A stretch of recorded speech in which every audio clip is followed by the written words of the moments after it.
ladies and gentlemen. Welcome to another edition of Skeptic Bible Study. In this session, we're going to study the first thing that really, or one of the first things that really leapt out at me when I first read the Bible cover to cover, and that is the topic of gender. Which gender is the default and which gender is the modification? Well, if we read the Bible, it makes it very clear. I'm reading from my own book, God versus the Bible, because, well, I shredded the Bible I had earlier. If we read the Bible, it's very clear that man was created first, and women are the alterations upon that design. There's the chapter 2 story of Genesis, where Yahweh takes the rib out of Adam and manufactures Eve that way. Now, this is made clear in Genesis chapter 2, verse 23.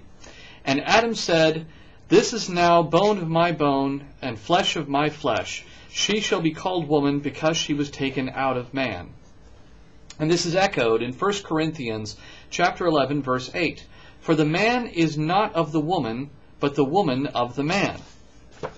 And the first thing I thought when I read that is like, well, that's not true. I've studied in biology how chromosomes work and the difference between the X and Y chromosomes and how gender is determined. And it's clear that actually men are modifications on the female design. The chromosomes I'm referring to in particular are the X and Y chromosomes that determine gender. And if you actually look at them under a microscope, the X chromosome looks like an X, like most chromosomes do. And the Y chromosome is like an upside-down Y. It's like almost a miniature chromosome. And what it is it's a set of alterations on the X design. So that if a fertilized egg receives two X chromosomes, it will develop into a female.